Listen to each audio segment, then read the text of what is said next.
Hello and welcome to day 2 of spreading the love. My puppy came over here and she's spreading the love. So I hope you're well. I hope that you enjoyed. Let me just put this on speaker view. I hope that you enjoyed. I don't know if that's gonna work. Yesterday's spreading the love.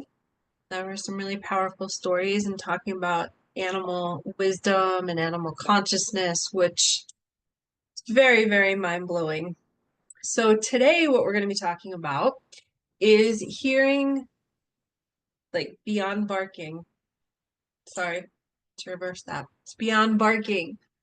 Hearing the messages that your animals, your dogs, are sharing with you. So as a trainer, the holistic dog trainer, I kind of pioneered holistic dog training, like understanding that animals are telepathic and that body balance or imbalance can create behavior issues, and then understanding how nutrition plays a role and understanding how our energy can play a role in our animals barking. Even though I train dogs and I love dogs, barking just drives me nuts, like especially barking for no reason. So today I want to kind of share with you like what I've experienced about barking and what my clients have experienced. And barking's not a bad thing, but when a dog is kind of left unregulated barking, it usually stresses them out. My dog is stressing out for a second right now because she wants to go outside. Hold on one sec.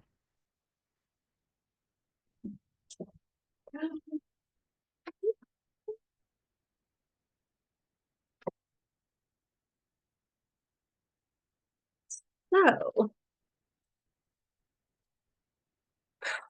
why do dogs bark? There's a couple of reasons. One, they're alerting us to something. Alerting us could be protection. Alerting us could be they're scared of something. Alerting us could be they're confident about something. But barking is their vocalization. Could also be because they're happy. Could be because they're fearful. Could be because they're stressed out. So there's a myriad of reasons why barking takes place. It's like, why do we keep talking? Right? Because we're communicating. So barking in and of itself isn't a bad thing. It's just really kind of when it gets excessive. I have a not high tolerance level as a trainer for barking. Not when it's happy barking, but when I hear, dogs around my neighborhood, they're just barking because they're stressed. Nobody's telling them to stop. Nobody's acknowledging that they're stressed. And they just keep barking. And as a trainer, my ears, I guess it would kind of be like a mom, right? When you have a baby and you're tuned to understanding what each cry means, what each sound means. You really start to plug in and you start to get to know your baby's cry. And it's an amazing system. It's really kind of built on telepathy and the nervous system of how the creator created all of us, that when we hear certain sounds, if we're tuned in, we can really start to detect where it's coming from. So when dogs bark, especially in my neighborhood, and I'm hearing that there is a lot of stress in that bark, whether it's I'm scared or I'm protecting my house, both are kind of coming from the same place, but one could be very high pitched, another one could be a little bit more aggressive. To me, it's very stressful because I don't like and I don't promote your animal barking excessively. I was literally just walking the other day with my dog, and we walked past a car with a human and a dog in it. There's a yellow lab, And the yellow lab was just like, rah, rah, rah, rah, rah. I mean, a lot, because there was like a lot of area that we were walking around. That car was in that place. And I'm sitting there and I'm going, okay, does this human, it's in the car with the dog, and does it not see the dog barking? Like, why are you not telling the dog not to bark? Why are you just allowing it to go on and on and on? Now, oftentimes these barks are coming with messages. So if this human that's sitting in the car and hearing this dog bark doesn't tell the dog to stop barking, there's no message the dog's getting. Dog's trying to get a message across to the human. I'm trying to protect the car. There's another dog. And if the human does not acknowledge, hey, thank you, I see the dog too. There is no danger. Let's let it go. And really help the dog understand, like, I heard you. I know you're giving me a message. Now we're good.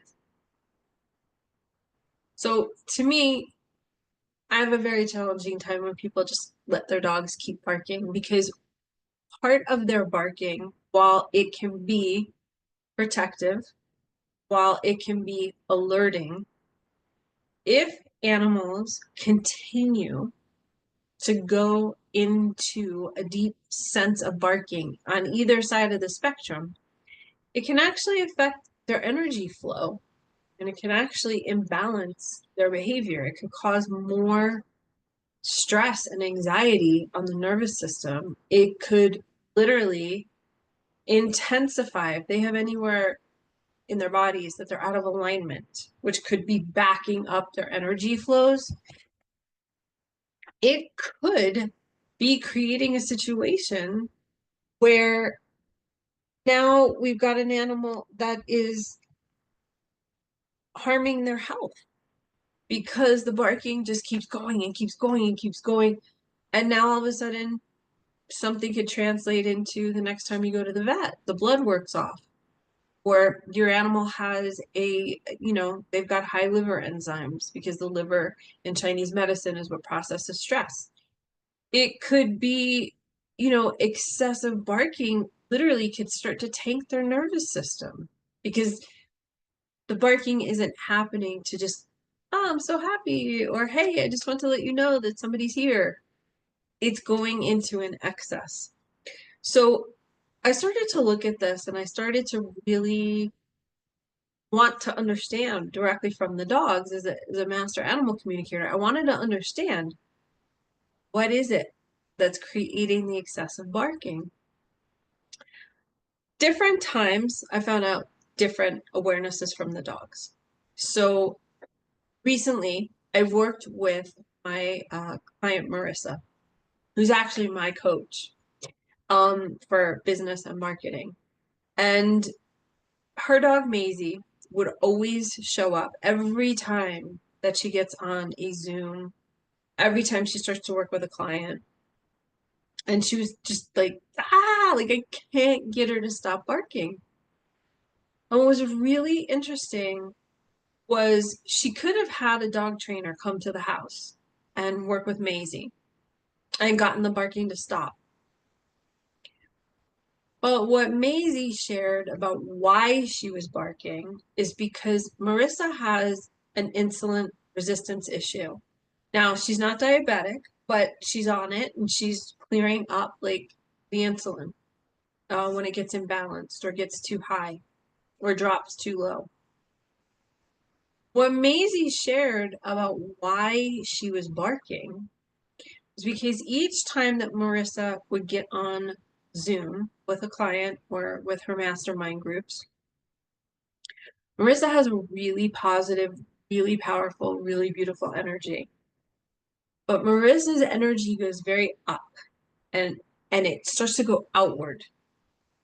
And what starts to happen with that is literally her body would start using more of the carbohydrates in her system, burning them up much more quickly.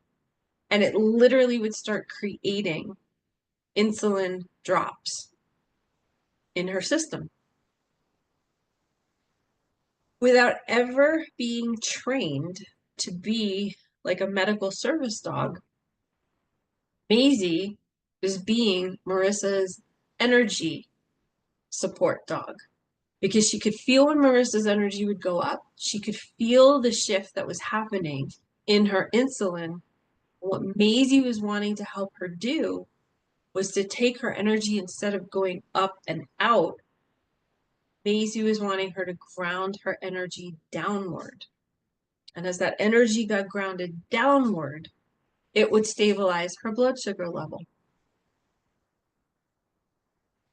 And as Marissa and I practiced this, and I showed her how to share with Maisie that she needs to be quiet and she needs to lay down and she needs to relax, we shifted her breathing, which was a big issue with why she was going upward with her energy. She was so excited. It actually, the excitement, not the stress, but the excitement and the overexcitement of working with her clients, she started breathing up in her sympathetic nervous system instead of staying grounded in her body in her parasympathetic nervous system with belly breathing. And this is what Maisie said is at the root of Marissa's insulin spikes. So as we worked through this via Zoom, and Marissa really understood how to ground her energy with Maisie and how to hold it and how to really be breathing through her parasympathetic nervous system, it changed her entire feel in her body of what was actually happening in her chemistry. So Marissa now is able to breathe, balance her excitement, like instead of it going out as well as her body burning up her carbohydrates and like having an insulin drop, now she can have amazing conversations with her clients. Maisie's quiet. Maisie's doing her job that Marissa didn't even know that she was doing. Maisie took on the job of being Marissa's energy support dog. That's why she, in particular, was barking every single time she got on a call. I thought, oh my God, this is so brilliant. And now Marissa can be grounded. Her insulin doesn't have to spike or drop. Maisie can be quiet because she knows she's doing a great job. And when Maisie does bark, Marissa knows that instead of just telling her she's not, behaving well and go lay down, Marissa can say, thank you, Maisie. You just alerted me and I can ground my energy. So barking can be a beneficial thing because many dogs, many service dogs are taught certain things and certain times of when to bark. When they find something that's going on with the human, they're specifically trained for different things. It could be anything from, a seizure to in Marissa's case, like an insulin spike. It could be when somebody's getting anxious. Those are true service dogs that have been taught to bark at very specific things to help support their humans. But then, like, a lot of us who aren't really signed up for the You're My Energy Support Dog program, or at least we don't know we signed up for that program, we could have dogs that bark. And while we're looking at it going, okay, it's an obedience issue, as I continued working with the dogs and understanding their perspective using animal communication, every single client that comes to me with a barking dog, we start looking at what is the actual message that the animal is providing the human. Sometimes that's an energy support message like Maisie was giving her mom. Sometimes it's just about a mirroring effect, that we are doing something that might not be in our highest interest. We might be behaving in a certain way, And our animals' barks are an alert to that. So when I work with animals and their humans in sessions, we often find out what has your animal actually been trying to tell you? What message are they trying to assist you with? So sometimes, as in Marissa's case, right, the wisdom there was, hey, your insulin's spiking. Other times, the wisdom isn't always about the human. Sometimes the excessive barking is your animal, your dog, giving you an alert that there might be something that's actually backing up their system. So as I started learning and studying about animal communication, and I started studying about body work, and I had been studying about traditional Chinese medicine and practicing Qigong, and I really started learning how much energy can get blocked up in our animals' bodies from misalignments.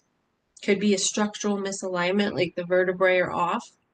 Could be a soft tissue compression in fascia tissue, like dogs, they're little, right? They grow up, they run around, they jump off of things and they miss. They try to jump onto things and they miss. They play at the dog park, they're catching frisbees and they might slide themselves, their feet might slide out from under them. They might have a collision.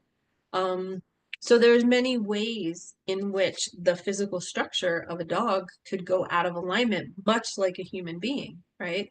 Very, very similar. We're bipeds, they're quadrupeds, but the systems pretty much work the same. If you bang into something, if you fall off of something, if you go to jump on something and you miss, um, you know, we easily can get knocked out of alignment. And so what I started learning first from my own experience of, understanding chiropractic care and then understanding acupuncture and then studying massage for animals and studying craniosacral work and studying chiropractic work and studying, I may have said chiropractic work, so I'm sorry for repeating myself. But all of these modalities are there because they understand, bodies can get dinged, just like a car can get dinged. And when our bodies get dinged somewhere, or we have an accident, it can cause a misalignment, which can cause a backup of energy flow. And that backup of energy flow can affect different organs, systems in the body. It can affect our lungs, our liver, our spleen, our stomach, our heart. It can affect our kidneys in terms of, depending on where the dog has their ding, it can, the body, the way it's laid out, the energy cannot flow as easily to some of those organs. So they might start to become deficient. And what Chinese medicine so beautifully, beautifully mapped out was that not only do these organs obviously have very regular and consistent jobs that they do to help support the entire system, but when any kind of flow, whether it's the flow of vital energy or chi or blood, gets blocked from going to those places, it can definitely have an effect because Chinese medicine mapped out that all of those organs, as well as their physical functions, also have emotional properties. Like the lungs are related to grief, the kidneys are related to fear, and the liver is related to stress. The heart is related to joy, and the stomach is related to worry, thinking. So if there is a spot on the body that correlates with one of those, we could see different behavior issues, because if the energy flow is being slowed down or impeded to any of those areas, as the deficiency gets created, like let's just say your dog happens to be out kind of just behind their shoulder blades or right around their liver area in their back and their alignment. Now all of a sudden, if your dog was calm and relaxed, but now you're on walks and as dogs are approaching you, your dog is starting to get much more barky. It might not be that they actually have a behavior problem as the overall picture. It might be that they have body misalignment. And that body misalignment is what could be at the root of their behavior issue. Let's just say, your dog is a little bit older and their back end is starting to get a little weak. Well, now we're in the kidney area. So let's just say things that your dog didn't normally get scared of before. Now they have some more fear and they're barking about it, right? They're trying to give you a message like, hey, I've got some stuff going on in my body that I need you to take a look at. So as I've progressed in my work and was shown how to do the instinct body assessment and fascia release technique by the animals, showing me what points to press and what points to release tension from, either in person or over long distances, it's been astounding how many times I've watched dogs that were trying to tell their people, hey, I've got something going on in my body. It's not a medical issue yet, but because the energy is imbalanced, I need you to help me open this back up. Now, one of the fascinating things that I started observing as I was working on the animals, we have a principle in quantum physics called quantum entanglement. And so it means that the cells basically interact with each other. And as I was studying Chinese medicine, I started learning that everything is energy and everything is connected. When I started working with the animals, they started showing me the understanding of what modern day quantum physics is calling quantum entanglements, that the cells are entangled. I actually did my PhD work on quantum entanglement, working with horses over long distances, checking their bodies and seeing where they were out of balance and just realigning their backs. So, or we just releasing the tension in their back so they would go into realignment. And we were thousands of miles away. So proving animals understand quantum entanglements possibly better than most of the scientists. What started to happen was as I watched these principles take place and as the humans and animals, I mean, we're really close with our dogs, right? They're with us all the time. They're like part of us. So when I would work on a dog, their body, for some reason the human would feel better. Now, I know as a dog mom myself and as a trainer and as a healer, like anytime my animal feels better, I feel better. But people literally were picking up, like as I was working on the animal's back, releasing different areas where it was tight, the humans were feeling releases in their body when things were tight. So not only did some of the issues with barking be the message that the animals were trying to give their humans, like, hey, I'm out of alignment, And so what do we do if our animal doesn't feel well? We typically go to the vet, right? And we should. But what if most of the issues that the animals are dealing with have more to do with a misalignment in the body than actually being sick? The sick is just showing most of the time, not all of the time, and this is why you go to a vet. My energy's off. That's why I don't feel well. Like if you've ever gone to the vet and you've had, blood work, you've had them look at your animal and they're like, we can't really find anything. It's because most of the time you're dealing with a body misalignment issue, not a health issue. And a lot of the times in training, what I started to really recognize was, wow, 90% of the cases I work with, if we've got a really barky dog and I do body work, literally the barking stops and I haven't even done any training. So to start understanding, one, barking could come from our animals giving us a message, a soul message about ourselves, right? Letting us know something's taking place in the area, letting us know something's taking place in their body. What starts to happen is we start to attune our ears, not just our outer ears of what we hear, but this is what happened. Like, as I started listening to all the dogs, in my neighborhood, you can hear the subtle differences in the barks. You can hear when something is high pitched and I'm scared. That could be the message. And I need you, human, to like come out here and secure the perimeter. You could hear, oh wow, that an animal's bark, like it's way lower. Like they're serious, they mean business, they're trying to protect something. They think that they're supposed to be protecting me.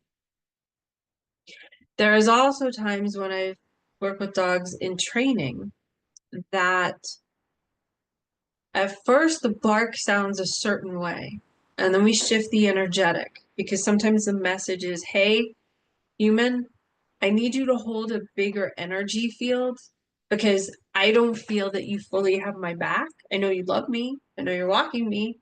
But when we get into situations with other dogs, you have this energy bubble, and your energy bubble seems to be much smaller than mine. So I feel like I have to protect us. So sometimes we'll be training and it'll be, to alleviate barking.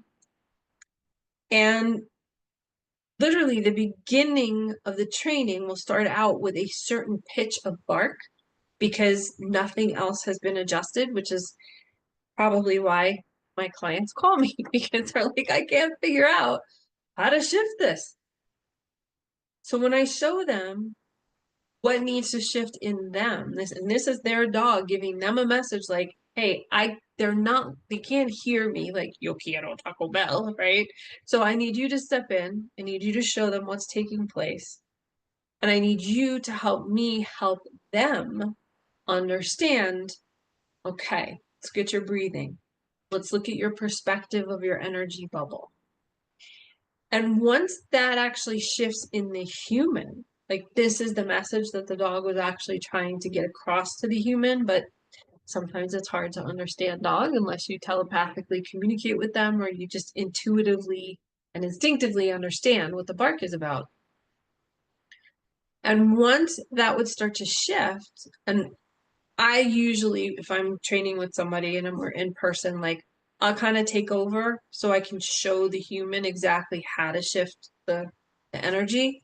But as soon as the energy shifts and the dog realizes, oh my God, the human got my message, that barking starts to shift. Like if it was a deep, aggressive, like, I'm afraid of you and I'm going to keep you out of here, all of a sudden the barking might shift to more of like, it sounds like a puppy, wanting to play. Like, I really want to play, but I'm supposed to protect my human and I got to be really serious and I got to take my job really seriously. And I'm trying to get them to understand, I'm trying to protect them.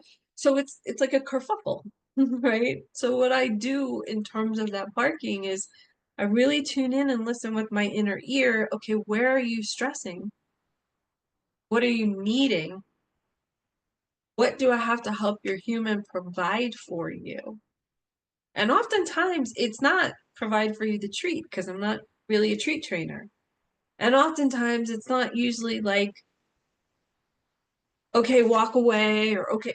It's helping the human understand the dynamic that needs to shift in their own body that's closer to and in alignment like with what that dog's parent, the energy that they would exude, right? And these messages, it's astounding because when I'm able to share them with the human, depending on what's out of balance with the human, because it's not always the same thing, Sometimes people are afraid. Sometimes people didn't even know that they were afraid. Sometimes my clients don't even recognize that they're not breathing properly or that their energy bubble is closed. They just keep thinking if I tell my dog to stop barking, it's going to solve it. It can't always fully solve it if the animal's trying to give the human a message like, hey, I'm trying to help you ground your energy.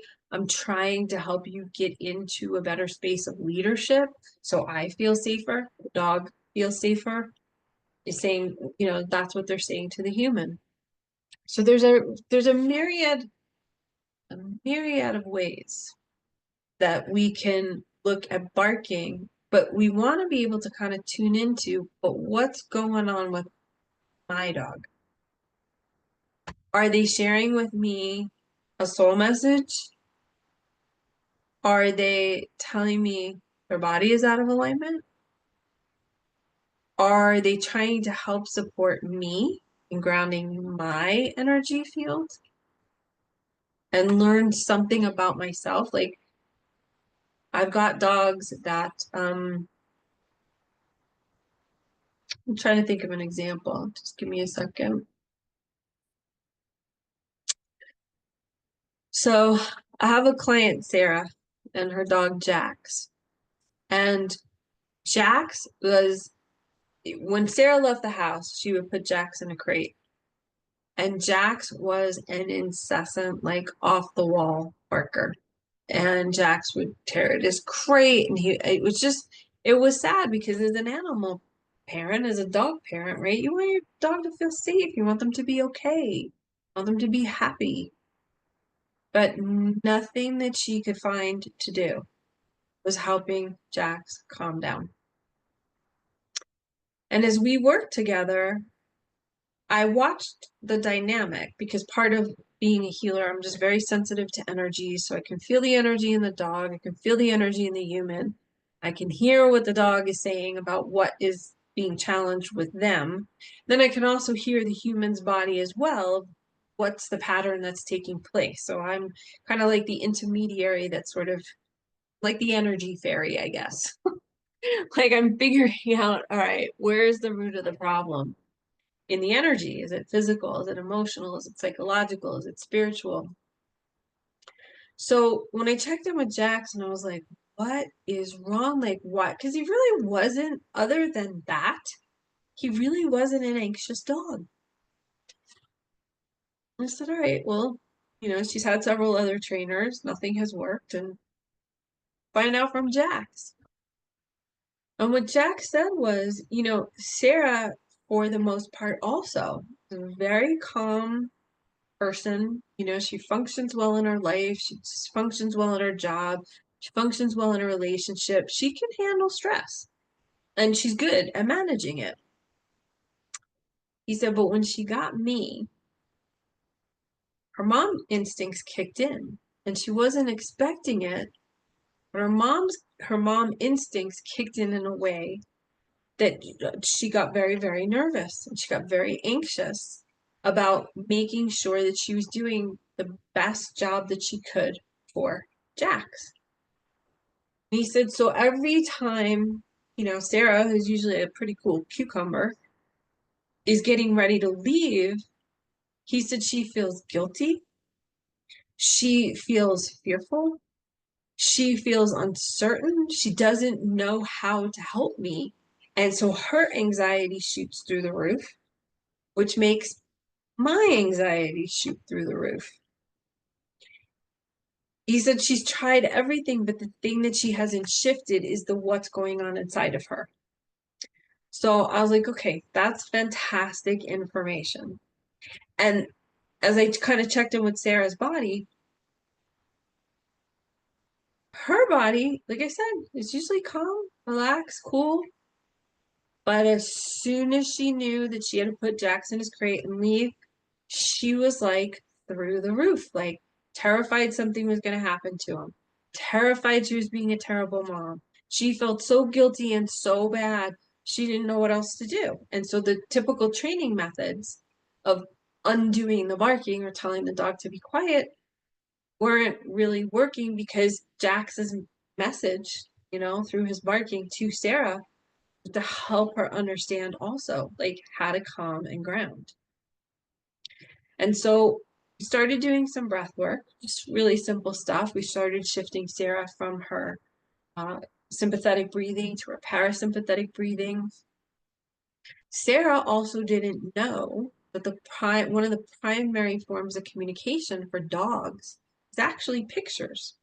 That's what telepathy is, right? They communicate to each other in very clear, full pictures. Sarah's picture, every time that she was getting ready to go out the door, once this anxiety thing started, even though she was telling Jax to be calm and to be quiet, her picture was Jax like hysterically barking at the crate, clawing. So every time she's telling Jax to be quiet and to be calm, she's showing him the picture of him not being calm. She's saying be calm, but in her belly and in her breathing, she wasn't calm. So Jax was getting very, very mixed up pictures. And it wasn't, Sarah didn't do this intentionally, but this is something that happens with a lot of my clients.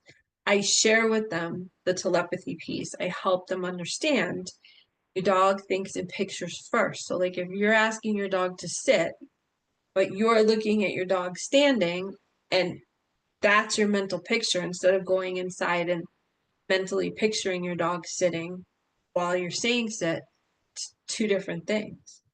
And the dogs are so smart as I'm understanding their consciousness, like through this process. It's like, wow, I can't believe how simple you guys make it and how not simple we humans make it. So just started working with Sarah, just started shifting her breathing.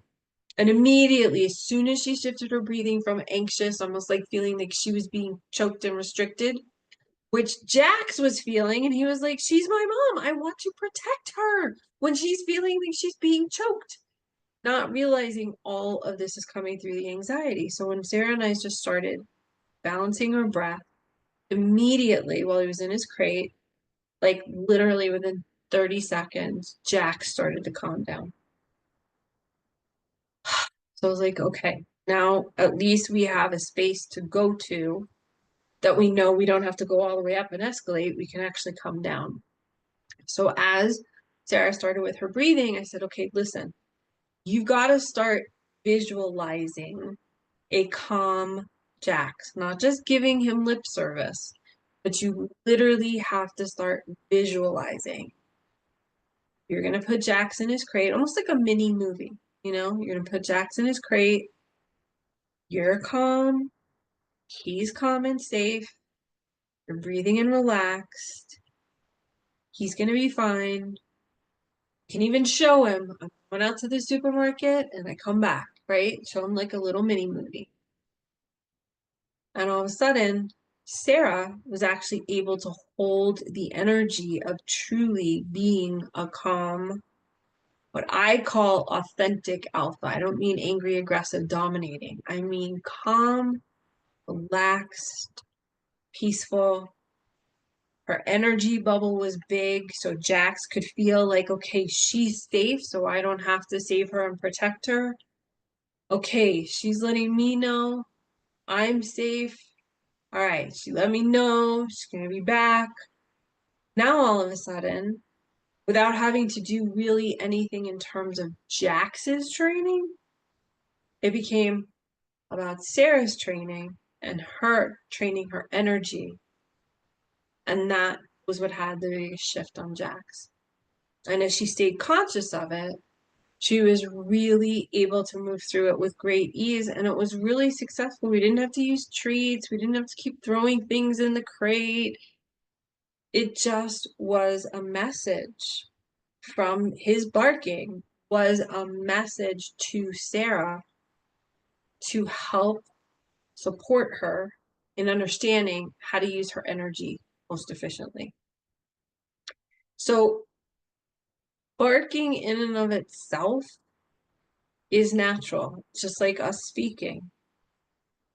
Excessive barking is where we have a problem of we need to start to look at what message is our animal really giving us. Traditionally, training is about, okay, well, we'll stop the barking or put on a shock collar, or we'll put on I think it's like a eucalyptus collar. Like every time they bark, it kind of sprays them. You know, sometimes people use water guns. But the thing is that normally dogs are not excessively barking because even though they're not wolves, they're descended from wolves. And, I get it. They go to dog parks and I get it. They've been way, I would almost want to say, dumbed down in their genetics to be with us. But you don't hear wolves barking in the wild all the time because then other rival packs would be there, other types of predatory animals could be there. They could give themselves away if they're, hunting. So excessive barking isn't natural. It's been something that's been created in our experience with our animals. And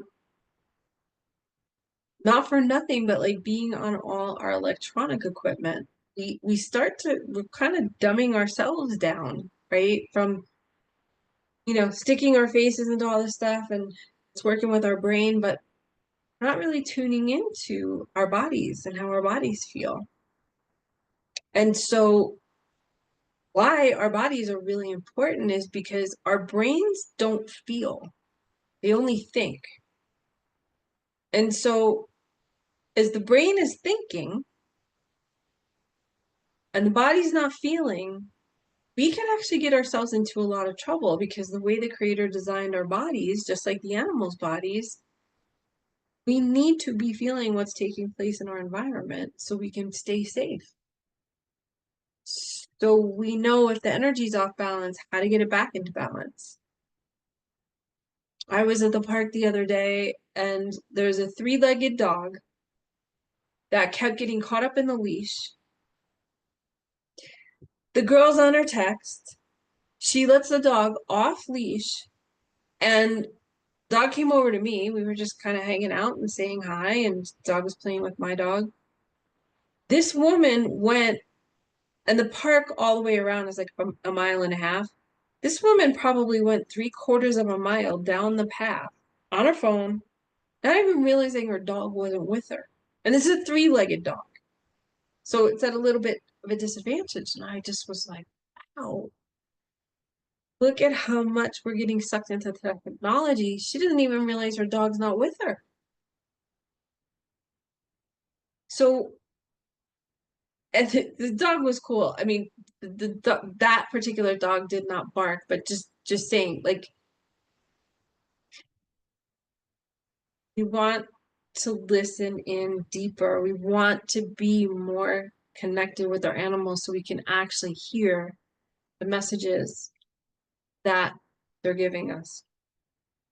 And whether that is on a soul level for us, like literally from a soul level, Maisie was helping Marissa understand that she was there as her energy support dog, even though she was never trained to do that, to help Marissa ground and move through her work, move through her life in a much more grounded way that was going to help her body run much more efficiently and not have to have insulin spikes or drops.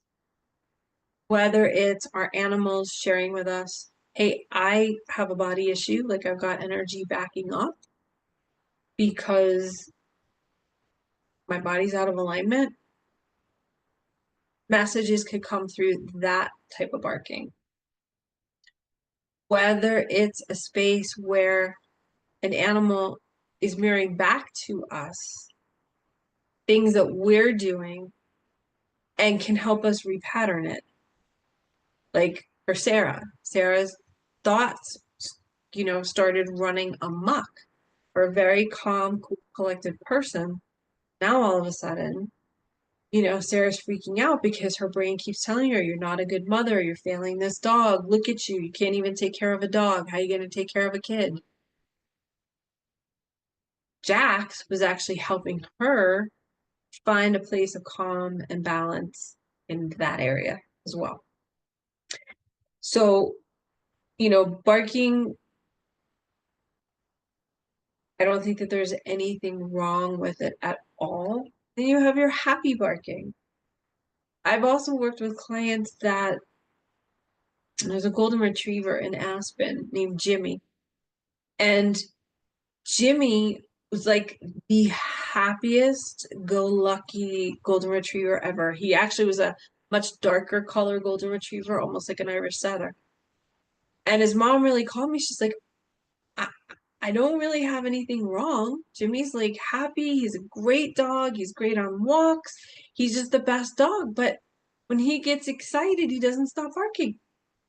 So one of the things that I learned in Chinese medicine is, and as we talked about, where if the body's out of alignment, things can go into excess, or deficiency. Jimmy didn't go or tend towards like okay, I'm having deficiency, so I'm fearful or I'm aggressive. Jimmy had the, I'm so fucking happy. I can't even control myself. It's just like life is so amazing. It's so great. I just have to bark about it. And, his mom felt a conundrum because she was like, I don't want to discourage him. He's so flippin' happy. She said, but it goes on for like 20 minutes. So in that case too, I kind of asked Jimmy what was going on, and he had some ribs out in his body, and we released those. And instead of that excess energy building up in an excited way, got to take some, like, it's like a release valve when you work with the body sometimes, because energy can get, again, deficient. It can also get excessive. And so sometimes working with the body and hearing what the animal is sharing about their body, or why they're, so amped up, or why they can't come down from being so amped up. His barking was also a message. I'm out of balance. I don't know how to get myself. I'm really happy. I'm really happy. I'm really happy. But I can't get myself back in balance. And it really wasn't a training issue. How do you correct a happy dog? How do you correct a dog that's barking? So we went to his body, and I found the ribs that were out, and we released them, and he took the biggest breath. He went to sleep for like 4 hours. And his brain shifted, his brain chemistry shifted, because the body wasn't producing, that same energy, combustion energy, because of the stuck ribs. And the next time it happened, he was really, really good for like 6 months. And then it started again, and his mom called me, and we just did a little bit of a readjustment, and it was fine. So everybody's different in terms of their levels of being able to read the messages that are contained in our dog's barks. Hopefully, this gave you a broader perspective, maybe some insights about, wow, I never thought about this way. And it will give you an ability to start to hear your animal, not just from your outer ears. In Chinese medicine, they talk about the outer 5 senses, but for all the 5 senses that we have, like sense of smell and taste and touch and sight and hearing, we also have 5 inner senses. So the outer senses are for the outer environment, but they're connected to the inner senses because, especially if you're out in the wild and you hear something, you need to not only be able to hear it, but you need to be able to hear whether there's danger or you're safe. You might smell something and it's like, oh, that's an interesting smell, but your inner smelling is going to say, okay, that's dangerous or it's safe. Your eyesight, can see one thing, but your inner eyesight might give you a bigger awareness of what's actually taking place in this scenario. Like, that's, for me, I'm very grateful for having studied Qigong, studied animal communication, but having those two together, especially understanding about the inner hearing, that's what's enabled me to understand a lot of these messages and a lot of the ways that animals work and behave that we're just dealing on the surface level with. So I am happy to answer any questions, and I hope this gave you some insights that when you hear your dog bark, you stop for a second, you really drop in, not from your head thinking about, wait a minute, what's my dog saying? But you allow that to kind of resonate in your body. So with your inner ears, you can actually pick up if there's a message that your animal is sharing with you, maybe about soul wisdom, maybe about their body, maybe about a behavior that needs to change within you. And if you're having a hard time deciphering that, you can always contact me. So you can reach me at Alicia. Actually, no, you can reach me at hello@animalhealer, HEELER.com, animal healer. On if I can be insightful or helpful into what is going on with your animal's behavior, that's the work I do. So thank you so much for sharing that, for sharing this today with me and me with you. I hope that you tune into your animal's bark on a slightly different level than you may have been tuning in before. And as you do, keep spreading the love of hearing your animal at a deeper level. Have an awesome afternoon, and thanks for being here, watching.